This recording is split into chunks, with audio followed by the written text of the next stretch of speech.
Hi everyone. இன்னைக்கு எக்கனாமிக்ஸில் poverty அப்படிங்கிற topic வந்து நம்ம பார்க்க போகிறோம். ஸோ பாவர்ட்டி அப்படின்னா முதல்ல அதோட மீனிங் என்ன அப்படின்னு பார்த்துடலாம். பாவர்ட்டிக்குன்னு சொல்லிட்டு ஒரு ஜென்ரலான டெஃபினிஷன் இருக்குது. அந்த ஜென்ரலான டெஃபினிஷனை ஃபஸ்ட் நம்ம பார்த்துடலாம். ஸோ பாவர்ட்டி அப்படிங்கிற வேர்டு வந்துட்டு பாவர்ட்டே அப்படிங்கிற ஃப்ரெஞ்ச் வேர்ட்லேருந்து தான் வந்து டிரைவ் பண்ணியிருக்காங்க. அதோட மீனிங் என்னென்னா புவர், ஏழை அப்படின்னு அர்த்தம்.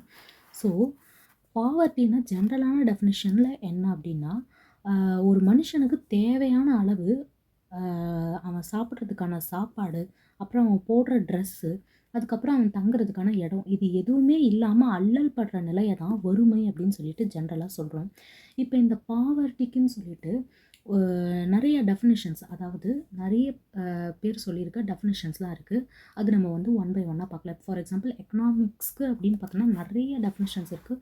ஒவ்வொருத்தர் சொல்லியிருப்பாங்களே அந்த மாதிரி வந்துட்டு இப்போ இந்த பாவர்ட்டிக்கு என்னென்ன டெஃபினிஷன்ஸ்லாம் இருக்குது அப்படின்னு சொல்லிட்டு நம்ம பார்க்கலாம். ஸோ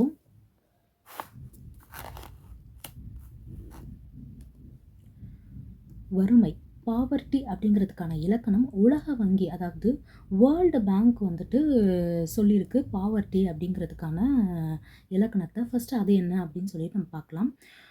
வறுமை அப்படின்னா என்ன அப்படின்னு வேர்ல்டு பேங்க் சொல்லுதுன்னா, ஒருத்தர் வந்து வாழ்கிறதுக்கு ஒருத்தர் வாழ்கிறதுக்கான குறைஞ்சபட்சம் வாழ்க்கை தரத்தை கூட அவனால் அடைய முடியாத ஒரு திறனற்ற நிலையில் இருக்கார் பார்த்தியா, அதை தான் வந்துட்டு வறுமை அப்படின்னு சொல்லிட்டு இந்த உலக வங்கி சொல்லுது.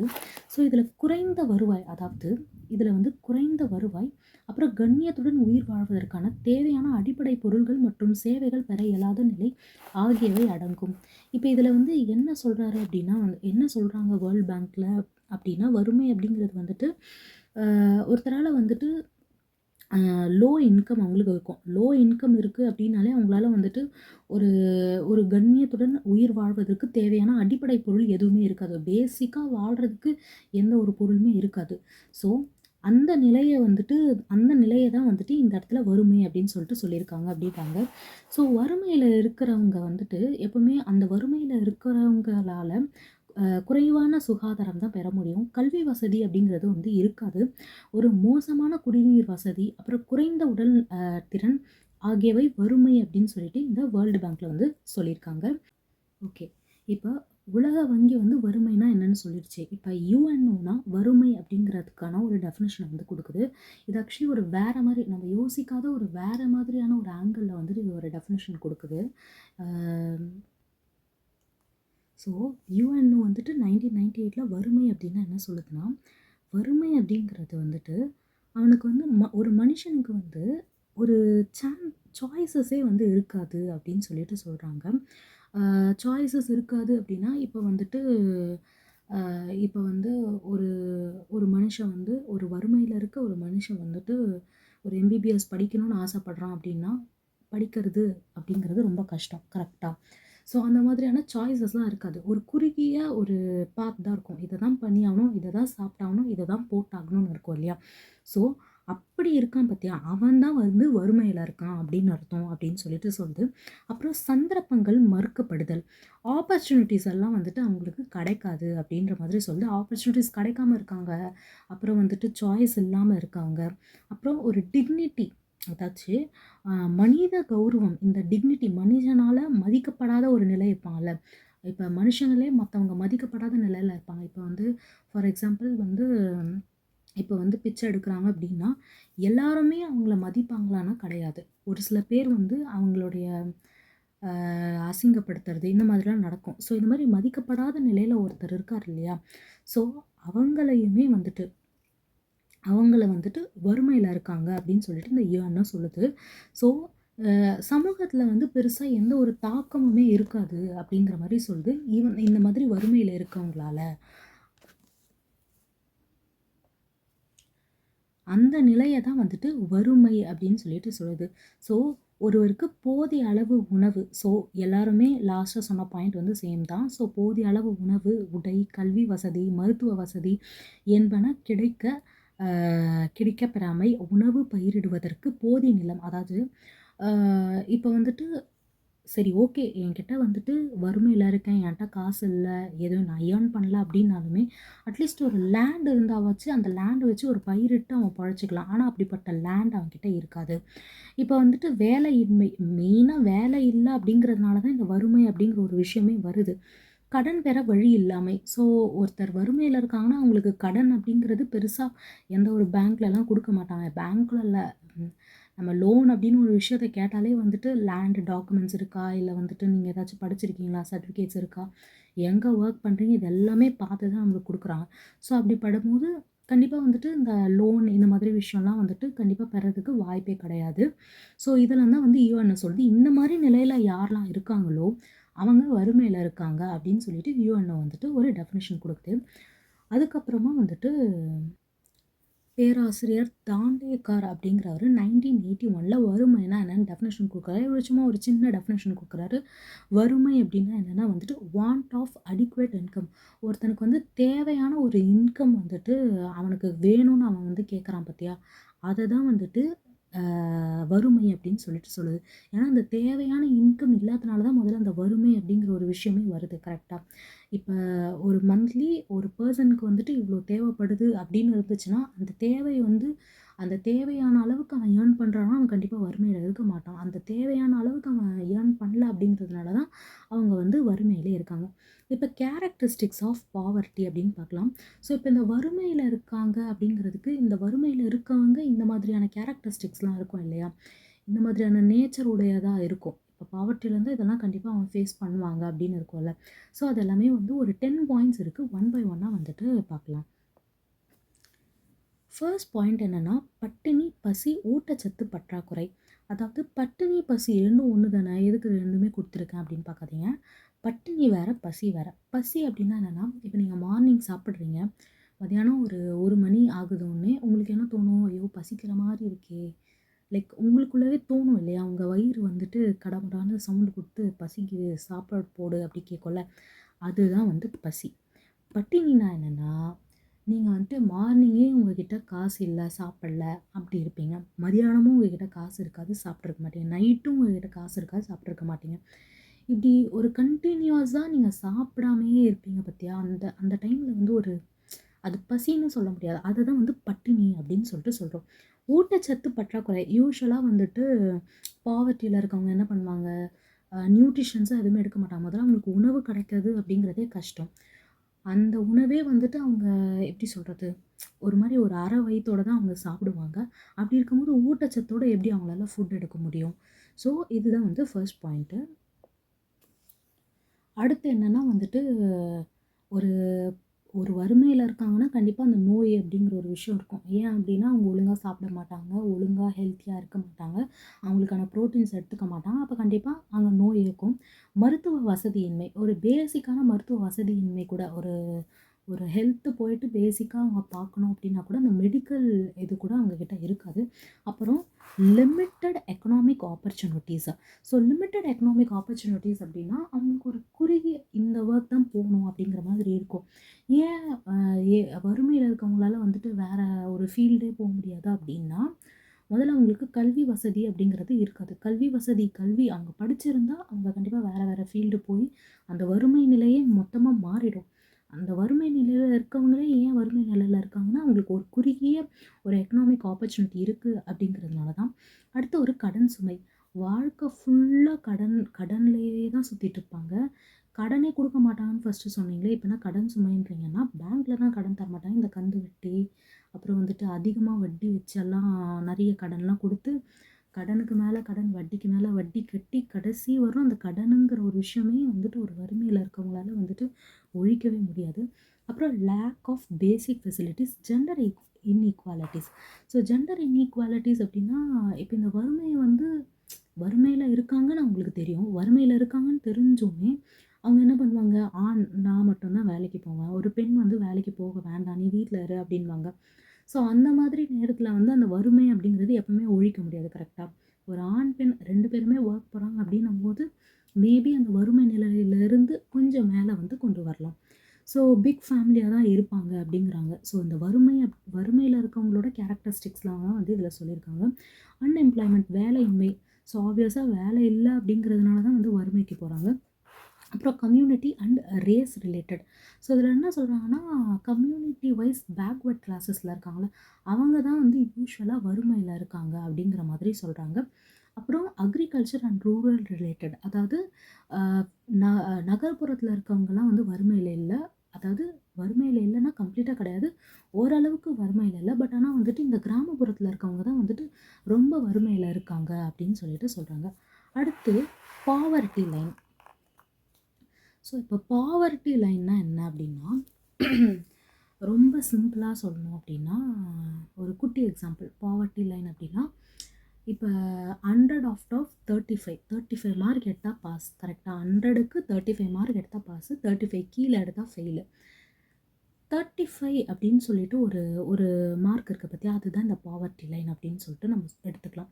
இப்போ ஒரு 100க்கு 35க்கு மேலே இருந்தால் அவங்க வறுமையில் இல்லைன்னு அர்த்தம், 35 கீழே இருந்தால் அவங்க வறுமையில் இருக்காங்கன்னு அர்த்தம். ஓகேவா? இதை நம்ம எப்படி கேல்குலேட் பண்ணலாம், அதோட டெஃபினேஷன்ஸ்லாம் பார்த்து அதை எப்படி கேல்குலேட் பண்ணலான்னு பார்க்கலாம். இது நான் சும்மா ரிலேட் பண்ணணும், உங்களுக்கு ஈஸியாக புரியணுங்கிறதுக்காக நான் சொன்ன பாவர்ட்டி லைனா என்ன அப்படின்ட்டு. இப்போ வறுமையினை அளவிட பொருளியல் அறிஞர்கள் வறுமை கோடு என்ற பதத்தினை உருவாக்கினர். ஸோ வறுமையை முதல்ல கண்டுபிடிக்கிறதுக்காக எத்தனை பேர் பாஸு எத்தனை பேர் ஃபெயிலுன்னு கண்டுபிடிக்கணும் அப்படிங்கிறதுக்காக தான் 35 அபோவ்னா பாஸு, 35 கீழேனா ஃபெயில் அப்படின்னும். ஸோ அப்போ அந்த மாதிரி வறுமையில் இருக்காங்களா இல்லையான்னு கண்டுபிடிக்கிறதுக்கு முதல்ல ஒரு வறுமை கோடுன்னு ஒன்று வேணும் அப்படின்னு சொல்லிட்டு அதெல்லாம் வந்துட்டு பொருளியல் அறிஞர்கள் வந்து கண்டுபிடிச்சிருக்காங்க. இமேஜினரி லைன் அப்படின்னா என்னென்னா, இது வந்து ஆக்சுவலி ஒரு இமேஜினரி லைன் அப்படின்றாங்க. இது வந்து ஒரு கற்பனை கோடு தான் அப்படின்னு சொல்லிட்டு சொல்கிறாங்க. ஸோ இது வந்து எதை வச்சு வந்து கேல்குலேட் பண்ணுறாங்கன்னா, வருமானம் அப்புறம் நுகர்வு செலவு இது அடிப்படையில் தான் வந்துட்டு கணக்கிடுறாங்க அப்படின்னு சொல்லிட்டு சொல்கிறாங்க. நுகர்வு செலவுகள்னால் என்ன அப்படின்னு இந்த இடத்துல குறிப்பிடுறாங்க பாருங்கள். என்னென்ன அப்படின்னா வந்துட்டு ஒருத்தர் வந்து ஒருவர் உயிர் வாழ்கிறதுக்கு தேவையான, அதாச்சு இப்போ ஒரு வீட்டில் 4 பேர் இருக்காங்கன்னா அந்த 4 பேர் உயிர் வாழ்கிறதுக்கு தேவையான தானியம், பருப்பு, பால், சர்க்கரை, எண்ணெய் போன்ற பொருட்களை குறைந்தபட்ச தேவை, அதாச்சும் அவங்களுக்கு குறைஞ்சபட்சம் மினிமம் இவ்வளோவாச்சும் அவங்க கன்சியூம் பண்ணணும்னு ஒன்று இருக்குல்ல. ஸோ மேக்ஸிமம் இவ்வளோ கன்சியூம் பண்ணலாம், மினிமம் இவ்வளோ கன்சியூம் பண்ணலான்னு இருக்குல்ல. மினிமம் இதுவாச்சும் சாப்பிட்டா தான் உயிரே வாழ முடியும்னு இருக்குல்ல. அந்த மினிமம் அவங்க இவ்வளோவாச்சும் சாப்பிட்டாலும் உயிர் வாழலாம், அதுக்கு தேவையான பொருளை வாங்குறாங்க பார்த்தியா, அதை தான் வந்துட்டு நுகர்வு செலவுகள், அதாவது கன்சியூம்ஷன் அப்படின்னு சொல்லிட்டு இந்த இடத்துல வந்து சொல்கிறாங்க. அப்புறம் இந்த இடத்துல வருமானம் அப்படின்னு சொல்லிட்டு எதை மீன் பண்ணுறாங்க அப்படின்னா, இப்போ இந்த மேலே கொடுத்துருந்தால ஒரு சில லிஸ்ட்டு பேசிக்கான இந்த விஷயம்லாம் வாங்கணும்னு, இதை வந்து இதோட விலைகள் எல்லாத்தையும் வந்துட்டு கன்வெர்ட் பண்ணி, லைக் இது எல்லாத்தையும் வாங்குறதுக்கு நம்மளுக்கு எவ்வளோ ப்ரைஸ் ஆகும், அந்த ப்ரைஸை வந்துட்டு கேல்குலேட் பண்ணி அதை மதிப்பிடுறது தான் வந்துட்டு இந்த பாவர்ட்டி லைன், இந்த வறுமை கோடு அப்படிங்கிறாங்க. ஸோ ஒரு நாடுலேயுமே வந்துட்டு ஒரு மாதிரி வந்து இந்த பாவர்ட்டி லைன் இருக்கும். இப்போ யூஎஸ்ஏல வந்துட்டு இப்போ நம்ம ஊரில் ஒரு நாளைக்கு ஒரு ஆள் வந்துட்டு மேக்ஸிமம் ஒரு 150 to 200 ருபீஸ் இருந்தால், மேக்ஸிமம் நான் சொல்கிறேன், இது ஆக்சுவலி கொஞ்சம் அதிகமாக கம்மியான்னு எனக்கு தெரியல, மேக்ஸிமம் ஒரு 150 to 250 ருபீஸ் ஒரு ஆளுக்கு இருந்துச்சுன்னா ஓரளவுக்கு பேசிக்கான நீடுக்கான ஃபுட்டை வந்து அவங்களால எடுத்துக்க முடியும். இப்போ அதே 150 and 200 ருபீஸ் எடுத்துகிட்டு போய் யூஎஸ்ஏல போய்ட்டு சாப்பிட முடியும்னா சாப்பிட முடியாது. கரெக்டாக? ஸோ ஒவ்வொரு கண்ட்ரிலையும் வேறு மாதிரி வேறு மாதிரி வந்துட்டு இந்த ப்ரைஸஸ் இதெல்லாமே சேஞ்ச் ஆகும். ஸோ ஒரு நாட்டிலையுமே ஒரு மாதிரி வந்து இந்த பாவர்ட்டி லைன் அப்படிங்கிறது வந்துட்டு இருக்குது. லார்ட் பயார்ட் ஓர், ஓகேவா? So food and agriculture organisation இருக்கு இல்லையா, அதோட ஃபஸ்ட்டு டைரக்டர் ஜெனரல் தான் இவர் தான் முதல்ல இந்த ஸ்டாவேஷன் லைன் அப்படிங்கிறத 1945 வந்து முதல்ல எக்ஸ்பிளைன் பண்ணுறாரு. ஸ்டாவேஷன் லைன் அப்படின்னா என்னென்னா பட்டினி கோடு. ஸோ பட்டினி கோடு அப்படின்னா என்ன அப்படின்னு வந்துட்டு இவர் தான் வந்து ஃபர்ஸ்ட் வந்து சொல்கிறாரு. இவர் என்ன சொல்கிறாருன்னா, ஒரு நாளைக்கு ஒரு மனுஷன் கண்டிப்பாக 2300 கலோரிஸ், ஓகேவா, அந்த அளவுக்கு குறைவாக உணவு கிடைத்தால் ஒருவனுக்கு வந்து அதை விட இப்போ 2300க்கு கம்மியான கலோரிஸில் ஃபுட் எடுத்துக்கிறாங்க அப்படின்னா அதுதான் வந்து பட்டினி கோட்டுக்கு கீழே உள்ளது அப்படிங்கிறாங்க. ஸோ ஒரு நாளைக்கு ஒரு மனுஷன் வந்து மினிமம் 2300 கலோரிஸ் ஆச்சு எடுத்துக்கணும். அப்படி எடுத்துக்கணும்னா அவன் வந்துட்டு பட்டினி கோட்டு கீழே இருக்கான், அதாவது இந்த ஸ்டாவேஷன் லைனுக்கு கீழே இருக்காங்க அப்படின்னு சொல்லிட்டு இவர் சொல்கிறார். ஓகேவா? ஸோ இதுதான் வந்துட்டு ஃப்யூச்சரில் வறுமை கோடா வந்துட்டு மாறுச்சு. International poverty line. இப்போ இன்டர்நேஷ்னல் பாவர்ட்டி லைன்லாம் நம்ம என்னென்ன அப்படின்னு பார்த்துடலாம். ஸோ என்னதான் வேறு வேறு நாட்டுக்கு ஒவ்வொரு பாவர்ட்டி லைன் இருந்தாலும் இந்த வேர்ல்டு பேங்க் இருக்கு இல்லையா, இந்த வேர்ல்டு பேங்க் வந்து என்ன பண்ணுதுன்னா மொத்தமாக இந்த உலகத்தில் வந்து மேக்ஸிமம் இவ்வளோ இருந்துச்சுனாவே அவன் பொழைச்சிப்பான், மேக்ஸிமம் இவ்வளோ இருந்துச்சுனாலே அவன் வறுமை கோட்டில் இல்லை அப்படிங்கிற மாதிரி ஒரு விஷயத்தை கால்குலேட் பண்ணியிருக்கு. ஸோ அதுதான் வந்து நம்ம இங்கே பார்க்க போகிறோம். உலகத்தில் வந்து பார்த்துக்கோங்க, இது வந்து வேர்ல்டு பேங்க்கோட கணக்கெடுப்பில் வந்து தெரிஞ்சிருக்கு. 830 மில்லியன் மக்கள் வந்துட்டு எக்ஸ்ட்ரீம் பாவர்ட்டி லைனுக்கு கீழே இருக்கிறதா வந்துட்டு இந்த வேர்ல்டு பேங்க் சொல்லுது. அதாவது ஒரு நாளைக்கு ஒரு மனுஷன் வந்துட்டு $1.90 வந்து அவனுக்கு வந்து தேவை அப்படின்னு சொல்லிட்டு இது சொல்லுது. எவ்வளோ? $1.90 ஒரு மனுஷனுக்கு ஒரு நாளைக்கு அப்படின்னு சொல்லிட்டு இந்த வேர்ல்டு பேங்க் வந்து சொல்லுது. ஸோ அப்படி பார்த்தோன்னா 830 மில்லியன் பீப்புள் வந்துட்டு பிலோ பாவர்ட்டி லைனில் தான் இருக்காங்க அப்படின்னு சொல்லிட்டு சொல்லுது. Okay. So international poverty line இருக்குல்ல, இது வந்து எப்படி கால்குலேட் பண்ணுறாங்க அப்படின்னா, நல்லா நோட்டீஸ் பண்ணிக்கோங்க. இதை வந்து பண அளவில், அதாவது மானிட்டரி த்ரெஷோல்டில் தான் வந்துட்டு அந்த அடிப்படையில் தான் வந்து கால்குலேட் பண்ணுறாங்க அப்படின்னு சொல்கிறாங்க. புரியலையே, பண அளவில் அப்படின்னா என்ன சொல்கிறீங்க அப்படின்னா, இப்போ இந்த பொருள் வாங்குறதுக்கு இவ்வளோ ப்ரைஸ் ஆகும்னு சொல்லியிருக்காங்கல்ல, ஸோ அந்த ப்ரைஸை கால்குலேட் பண்ணி இவங்க வந்து யூஎஸ் டாலரில் அந்த ப்ரைஸை வந்து கால்குலேட் பண்ணி இதை வந்து கால்குலேட் பண்ணுறாங்க. ஸோ இது வந்து நல்லா இம்பார்ட்டன்ட் பாயிண்ட்டு. பண அளவு இந்த பாயிண்ட் வந்து நீங்கள் நோட்டீஸ் பண்ணிக்கோங்க. ஏன் அப்படின்னா இப்போ இன்கேஸ் இப்படி கேட்கறதுக்கு சான்ஸ் இருக்குது. இன்டர்நேஷ்னல் பாவர்ட்டி லைன் வந்துட்டு கலோரிஸ் அடிப்படையில் வந்துட்டு கால்குலேட் பண்ணுறாங்களா, இல்லைனா வந்துட்டு உணவு அடிப்படையில் வந்துட்டு கால்குலேட் பண்ணுறாங்கன்னா இல்லை, ஆக்சுவலி பண அளவில் தான் வந்துட்டு கால்குலேட் பண்ணுறாங்க. ஸோ உயிர் வாழ்கிறதுக்கு தேவையான பொருளோட பண மதிப்பை வந்து யூஎஸ் டாலரில் கணக்கிட்டு அதை வந்து வறுமை கோடு அதை வச்சு தான் வந்து இவங்க வந்து வறுமை கோடு வந்துட்டு கணக்கிடுறாங்க. ஸோ வறுமையை வந்து கணக்கிடுறாங்க. ஸோ உலக வங்கி தான் வந்துட்டு இதை நிர்ணயிக்குது. அதாவது இன்டர்நேஷ்னல் பாவர்ட்டி லைனை வந்துட்டு யார் வந்துட்டு நிர்ணயிக்கிறாங்கன்னா உலக வங்கி. ஸோ ஆனால் இதில் என்ன ஒரு விஷயம், என்ன ஒரு மைனஸ் ட்ராபேக் அப்படின்னா, சுகாதாரம், தண்ணீர், மின்சாரம் இதை பற்றியெல்லாம் இதில் கணக்கிடல. ஸோ இதில் வந்து வெறும்னா உணவு இதை கணக்கிடுது. அண்டு இதுவுமே பேசிக்கான விஷயம் தானே.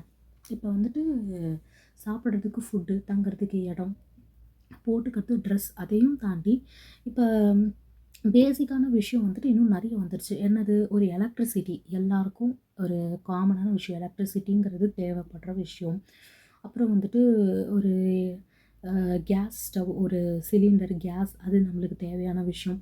இந்த மாதிரி நிறைய அடிப்படையான விஷயம் இருக்குது. அதை தான் வந்து மல்டி டைமென்ஷனல் பாவர்ட்டி லைன் அப்படின்னு சொல்லுவாங்க. ஸோ அது வந்து நம்ம நெக்ஸ்ட் பார்க்கலாம்.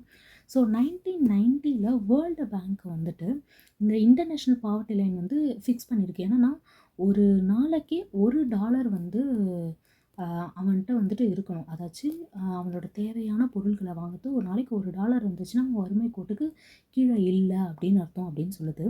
ஸோ 1990 இது வந்து பழைய கணக்கு. அதுக்கப்புறம் 2008 வந்து திரும்ப மாற்றுச்சு. ஏன்னா $1.25 ஆச்சு இருக்கணும் அப்படின்னு சொல்லிட்டு 2015 இப்போ லேட்டஸ்ட்டாக மாற்றிருந்தா $1.90 ஆச்சு ஒரு நாளைக்கு ஒரு மனுஷன்ட்ட வந்துட்டு இருக்கணும் அப்படின்னு சொல்லிட்டு. ஸோ இதோட வந்துட்டு இன்டர்நேஷ்னல் பாவர்ட்டி லைன் முடிஞ்சிருச்சு. அடுத்து வந்துட்டு இந்தியன் பாவர்ட்டி லைன் வந்து பார்க்கலாம் நெக்ஸ்ட்டு.